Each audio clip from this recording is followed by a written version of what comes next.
Hello and welcome to World in 5. Now, are schools in Zimbabwe becoming epicenters of the COVID-19 pandemic? While cases of the virus are receding nationally, schools in the country have been recording cases since opening at the end of August. Latest data shows that in the last 24 hours, a total of 180 cases were recorded in different schools countrywide, particularly in boarding schools. The figure accounts for 48% of the 340 cases recorded nationally in the same period. However, authorities in the country are not pressing the panic button yet. Health and Child Care Parliamentary Portfolio Committee Chairperson Dr. Ruth Labode believes the cases in schools can be contained. We just continue. We can't. It was a natural occurrence. You have gathered a group of people together, so you are likely to have a rise in cases at schools.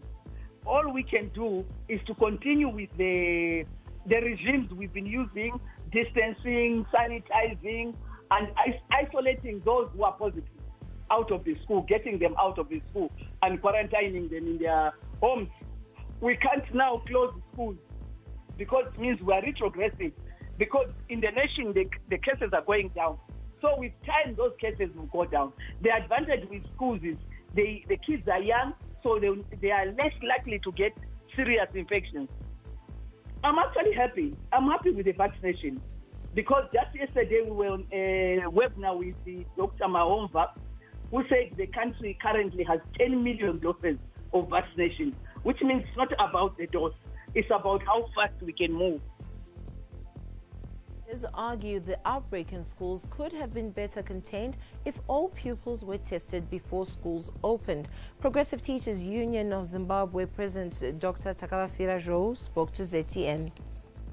I think the most important aspect is that we opened the schools without necessarily testing people or separating those infected from those who were not infected. So there were surely some cases of people coming from COVID areas or that could have been infected, and then they were vectors for the spread of COVID in schools.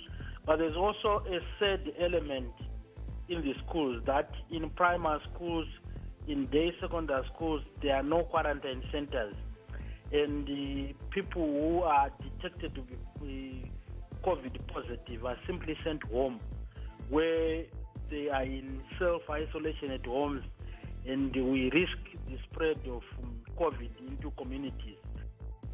Zimbabwe recently received its quota of the IMF special drawing rights. Part of the $677 million United States dollars will be used to support farmers who export flowers, blueberries, and macadamia nuts. Finance and Economic Development Minister Professor Mthuli Ncube says support will also be channeled towards smallholder farmer irrigation schemes. We have to revive our horticulture sector. I was in Dubai 2 weeks ago, talking to buyers out there. We know exactly how to support this sector now. We set up an export revolving fund, whether it's macadamia, monjtu, blueberry, floriculture. We are going to set up a fund to support this sector and make sure that it grows. And then also we're going to invest in irrigation schemes. I've asked Honorable Masuka to identify a few irrigation schemes that will receive investment from SDR. So we're going to do that.